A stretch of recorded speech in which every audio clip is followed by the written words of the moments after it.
whawhetai ben whamalo ki he tau iawha ki whai mai o tuara te tau tolu. Ene kei whakatotoka taimi ko i ngā pē ko i ne ofa, ko i ngā pē ko i ne whakaamu ko te tau tolu ke whai ai tau whiri tonu, ke tau ta whoki o tauhi, mao neoni ke te ia. Pe au ta whawhetai am whamalo ko i ngā hingau ko tō pē ko lava.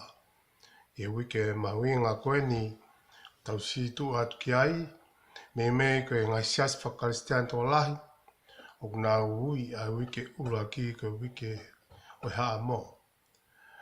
O ta whamaloa i e lava i ngahi wike lotu, pe lava pe me ngai kawenga lotu, ko i ngā pe ko i tau ofa, ko tau eiki ko sisu klaisi. Pe kore ke hufanga tuai ke a tāka te au ki hoko atu ki e tau wako wholwhola urotonga lere i e tohi, a he pelu vai ua. He pelu vai ua, vesko no uraki te tau komata mi ai.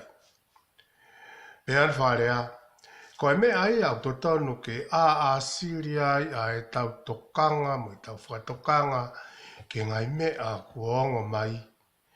Na ilonga ange te tau au hia atu o tō vare muia.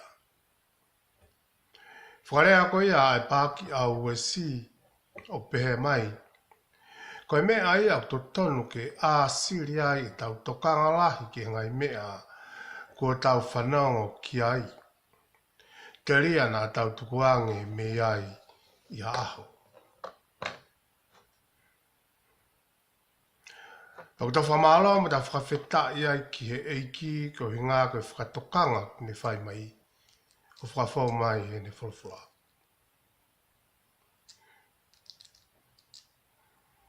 Tau situ atu me he lotu mahuinga o ku kamata aki a e whakahekeheka o tau.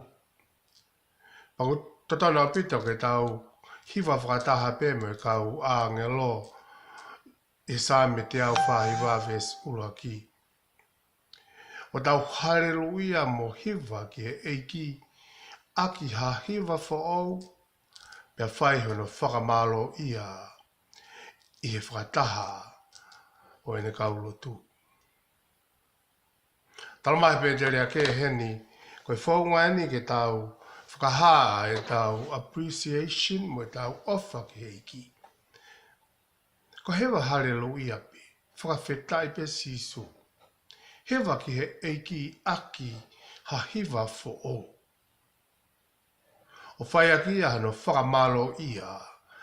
I he ngahi whakataha lotu mo e ngahi whakataha anga whakalau maari e. O tau kauki ai. Whakamalo lahi ki he ofa e o tua o ki whai mai ka tik tautu. Ka komai ai whakatokanga mahuinga i he vesi uruaki e poko e nia he pelu vai ua. Ko whakatokanga ke tau tokanga ki he wholawhola ai o tua mo ngai mea ko talaki mai. Ngai rerei whakasisu mo ngai ngau e whakaotua tarau te whito ki he wholawhola ko e akonaki ke te tau tolu. Ki ngai mea ko tau whanongo ki ai. Ka pau he kai te tau whanonga tonu, ko na moni te tau tawhia.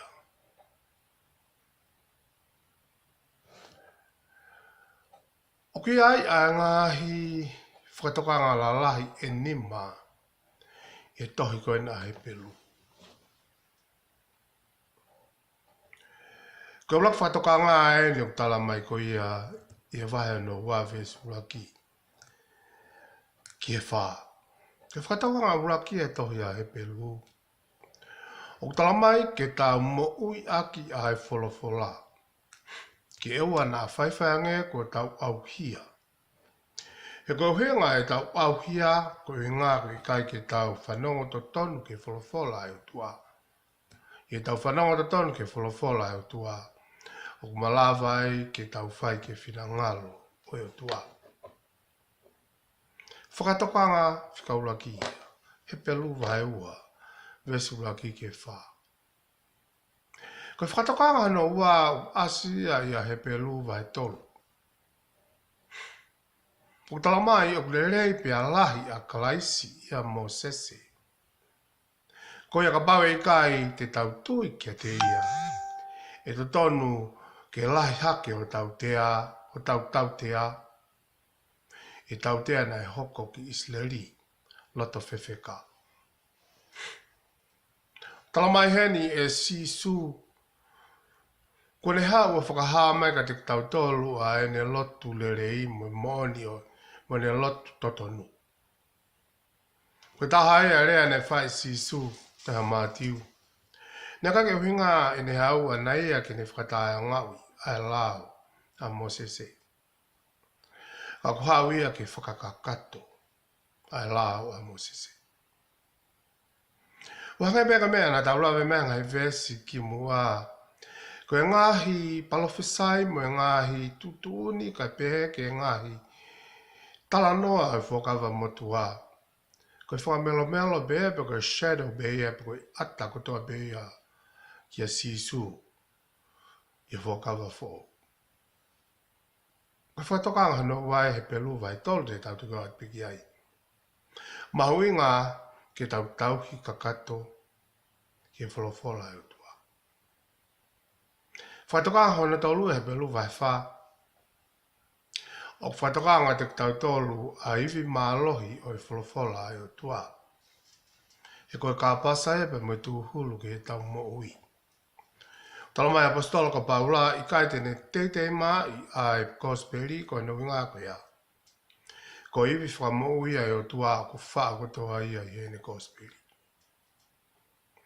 Whakatokanga ko hono wha o tala mai i he pelu vai ono vesi wanoa. Aia kua hoki ai a sisu, koe taki mua maa tau tolu, koe taura e ki lahi o ta ngata. I lakanga whakamelekse te ki. Whakawhetai ki e ki, ki ane hoko koe taura e ki lahi ka te tau tolu. Pea kune na whahewha ke tō matau o ene tamai ke hā ke huwha ki i ki tau tolu. Kai pehe o kune lotua mai ki tau tolu. Una whai ho tau huwha ki i ke tamai. Ko whakatokanga whao si whika ni maa ku asia he pelu vai o mfulu. Vesko e tahiwa ke tau hiwa. Ko haeke naki ke kuku mau a e tau tui. I e whaakataki. Pea mo e whakawhetai ke iki. Ko e whanonga piliki mi ko e whanonga i he toafa o e mamahi.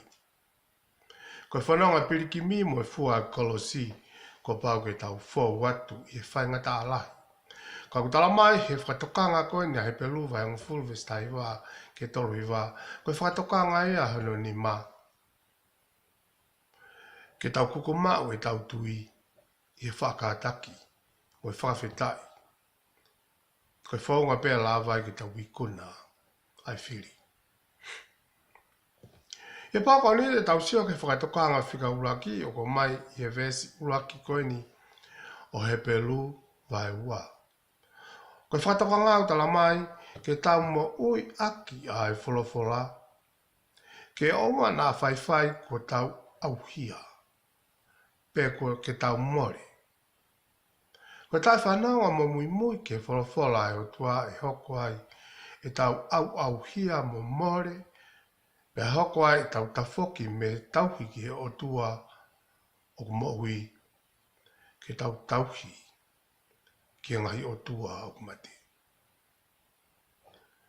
Pea ka whatokanga e ke oua na whaiwhange ko au hia e tau whalala mo e tau tui ke kosperi. A sisu kalaisi kai pēr whaki e tau tui pea mo tārea kalaisi ke e tau mohui. He ka pau heka ke tau maa ua kalaisi. Paka pau lewa heka ke tau mo'i aki a e wholofola. Paka mahina lewa e tau he. Ika ke aha tau ranga ke au ki ai e wholau o tau koini. He koe wholofola o tau wilo i koe kāpasa e pia mo i tū hulu ke wholau o tau whai. Paka wheha ue pia e hanga whewe a e tau auha kai pehe ke tau au ia. O tala mai pehe wholofola e aha koe ni mo i whakaheri kaki koe e pe koe implication of wholofola e po koe ni. Vesuraki. E tupu ia mi ha tau whakangalo ia e wholofola. Ko taime o tau whakangalo ia e wholofola e o tua. O tau wanga tuu lewa pe tau talangataa ki o tua. Ko e wholofola e o tua, ko e manifesto ia e o tua. Ko e ne tohi lao ia ke te tau tolu ke whakalere aki. Ai tau mo ui i he mamani ko ini. Ko bau te ke whia mau ke totonu, mo ke whai totonu i ngā ue ke kau ki ai. Nofo ke wholofola e o tua.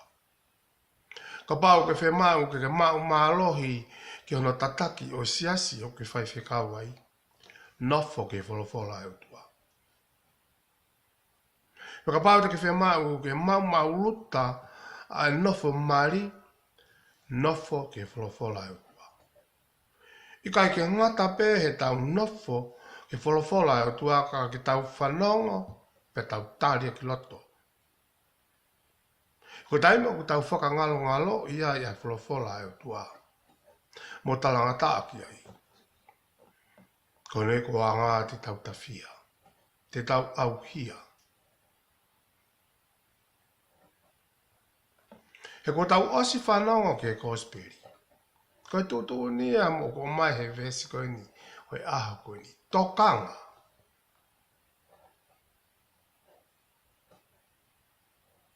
O wana vai whange ko ke whakangalo i, a ngai mea ko ke whanongo ki ai. Ki he tala e wholofola. He ka pau te ke whakangalo i o tala mai he ni, he vesi. Ko mepe te ke hoko ki ai.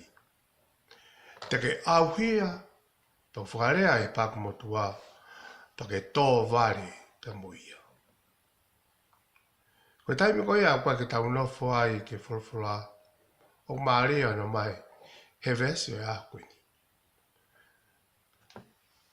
E hanga he pea ue whaingata o tawhi i ki tau tolu.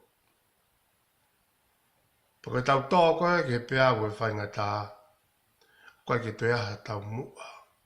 O ku tau tō vare, tala mai ka tō vare, ko hinga ia, o ku more tau mamana ki. Ko nau hinga, o koe ke te aha ha mea ke whai ki ai, ai whalala.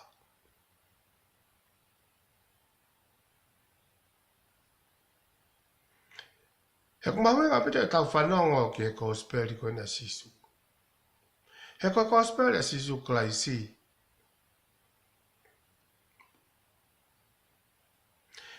E mala vai ki matua ku makehe ai tau mo ui. He ku makehe au pito ai ulu nganga i a sisu. Talma he pelu vai ulakfis ta taak ta wha. O kune maalunga i he kau palofita. Te maalunga i he kau wangelo. He koe alo ia o i tua. Pia tene whaka auha mo i kuna i hono whiri ko topi. Ko ia o tau mau ai moni ko topi ai o tua. Pia toka ngai mo puke mau ki ai. Si o ki he iwi o i wholofola. O ngā pē ko e ne whakamau ai wholofola ki he toko taha ko ia na ne whau ai wholofola. He ko toko taha ia ko ia ko e ne whakakaukau ia o whaoaki e wholofola. I ka ngā taina ne whakahoko mai be e whakaukau. O hoko mai ko Emanuela kia te tauto. Pakona tu ngā o tala mai be he pelu vai ulakfis tā taha ke tā wha. Maalunga taha be i hato i mea. I mea au hā mai mo i mea au tai hā mai. Pea ko ia tene whai hana whaka auha ai whiri. Pea au tau mau ai moni kotoa ai otua. Whatongai, tala mai he vesi ko hano tā wha o he pelu vai waki. Te tau mau ai moni kotoa ai otua. Mau kotoa pe ia, pea me he wholofola ai otua. Paka whakatokanga ka tik tau turu. Puka ke ma ai wholofola ai otua ki o moui. Pea of owa na whawhianga ku tau wanga tukuange ai kosperi ai otua. Ai wholofola ai otua. Lau ki ai himi koe fufunga moui. Koe tau moui o whawhalala ki e wholofola ai otua. Pe au wana whaiwhenga tau tukuange ai gospel i poke wholofola o tua.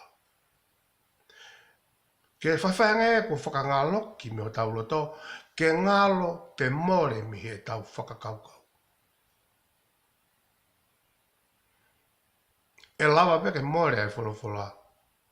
Tupu mi he lahi e ngai mea kehe au kunofu ai tau whakakaukau. Ke pepo ke tau loto. Pe hako lewa ke tau whakamamafa tau tau ki ai. Oi kuai o maa a kalaisi ke e tau moui. Me a maari e ke tau whatako ngai. Ka pao heka ke tau tōku a kalaisi ke hau o nofo i he e tau moui. Ka pao te tau toi o mai ha mea ke whika uraki a kalaisi. A koe ko hao tua e whawhi paki i e tau whiri. Koe mo me niti pe o tau whamua mu ai e tau ngāwe i a kalaisi. Kua hua kalaisi a ke tua. Whakaofa e tau sio. E ne whei ngā mai ka te tau tolu. Ka kona nā tu labi e koe uhinga e ne tala mai ke tau whai te reha ke tau whiri. Tala mai tohe a so si wā. Ke whai ho whiri i he aho koe ni. Ke tau mana wahe ki a si hova.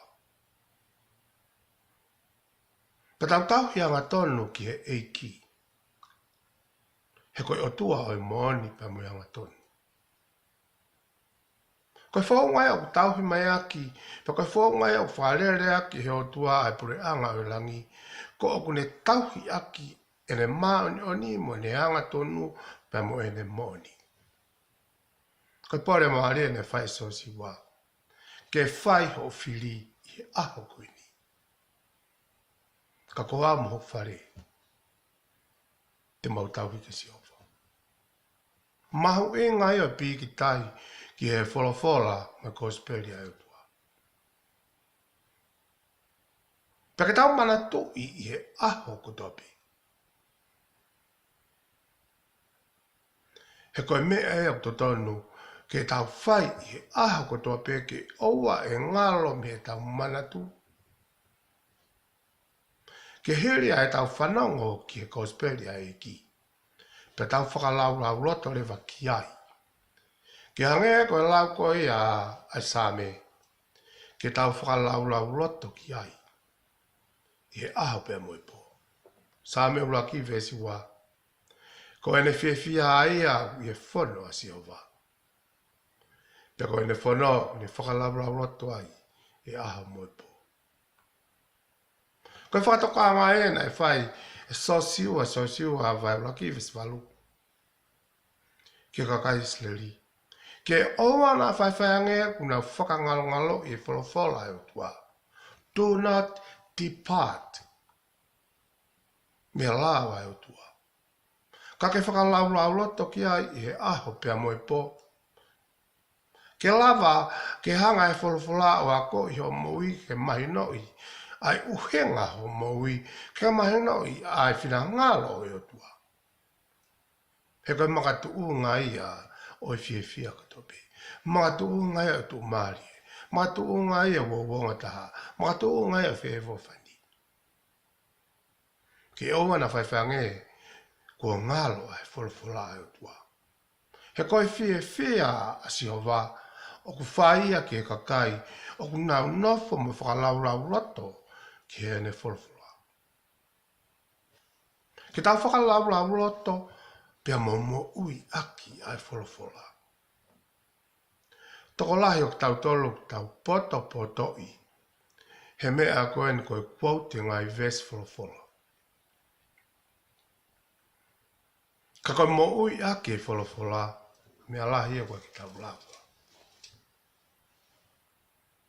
O tau lava ke tau malanga maarie, o tau lava ke tau hiwa aki ne wholawhola, o tau lava ke tau rea maaria ki ne wholawhola. Ka koe whisiki mai pe he ulunganga whihi a, ke whisiki mai pe ulunganga lotokovi, ke whisiki mai pe ulunganga tae o whai e tau mo. O kwa ke mawinga whakalau loto tae mo ui aki. Mo ui aki. ai wholofola e o tua. Aia ko tau as whanonga o mo whakalavula toki ai. Kua e tau rea tonga pehe. Mahuinga taha pehe o lunga ngā kimua ke whai koha malanga ke kautai tui. O kurea pe o lunga ngā ui. Pakapore ka te tautolu ke whakalavula to mo ui aki ai wholofola e o tua. Ke lava ai ke a siri ai e tau whakapapau i ai pe ai kai ke ngalo ai mo oni ai o tua. Me tau mo ui. He ka whaunga he kai ke tau au hia me te ia. He ka more a ka laisi mo ene wholawhala me te ki tau tolu. Pea maheno lewa e more ko toa pe me a ko toa pe. O aunga. Koe fie mau ia vesi uruaki. Pipiki ke wholawhala e o tua. Mo ui aki. Whalau loto ke wholawhala pea mo ui aki. He koe tāla e o mai.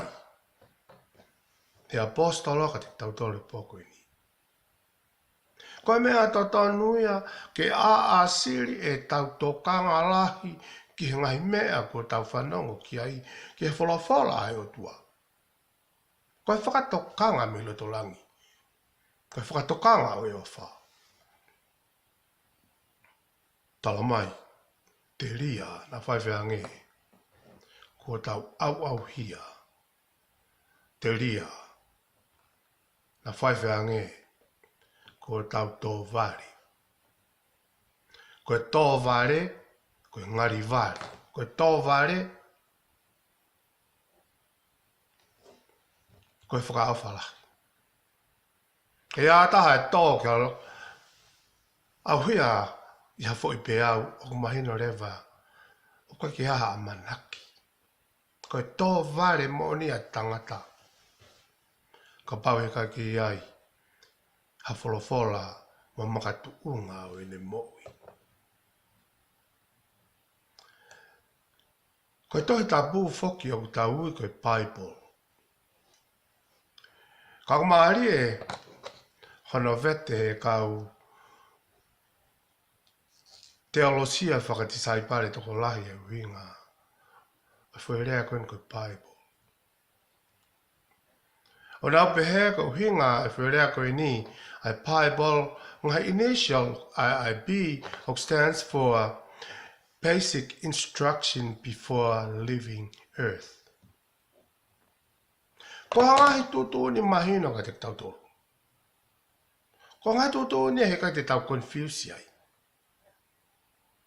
Ko hangahi lau ko mai he o tua ka te tau tolu. Ke ona whawhange o ku tau confuse. Ka kone o mai a ke maa taha ka te tau tolu. Ke tau mahino is a basic instruction before leaving Earth. Ke mua ke tau mawahe me mamani koe ni. He koe ke ataha e nofo tuputupua. Ku whau he o tua in a basic instruction. Koe ne whalawhala. Ke lava he tai ako o mahinoi. Ke lava he totaha uko nere ki ako whalawhala mahinoi. Ke lava he ki i vare o mahinoi. Ke lava he kakai matotua mahinoi. Peko ha taha pe. O whakaata ene mo'i. Ke ako i. A basic instruction koe ni before leaving Earth. A Bible. Koe whalawhala e tua. Koe tua e ofa. O kai ki te hanga o tua ia tuku maa mea. Ke whaiwhange he ka ke ewa te tau la vai o ilo ia ia. Pena o e tau forward tu he whainga taa e mamani koe ni. Ka utala mai he whalawhala. He kai whaiwhange ko tuku mai he o tua a ngahi ahi ka te tau tolu. O lahe ange mea tau malawa. O kuina ke ia i peke whai. Hono toka ngai ki tau tolu. Pako hinga ene tuku mai ne whalawhala. Ke tokoni whakalau maaria ka te tau tolu mo tokoni e ho tau loto i he mea ko topi. He koe basic instruction before leaving earth. Pakoto ko tau tala e ves ulaki e pōpui ni mahu inga ai tau whawhalala ki iki. Mahu inga e wholofola ke tongi o tau tuto. O wana whawhanga tau maa e wholofola. O tau maa e paula. Ka ke maa e wholofola te ke misi me whamoi au tua. He koe wholofola o whaawaki ko tō ai. Ai whuwevi mafi whakamo ui ko ia o ia tua. Whamalo lahi ke iki. Mai whakatokanga ka tau tau le pōpui ni. Ke tau na whamau. He ne wholofola. Tangata mea i he koko ia e mo mea niti koe ni. Tau toki hoko atu ki he vesi ko hono wā. He tau whok mai. Tau puke na muta iki. O whalai atu.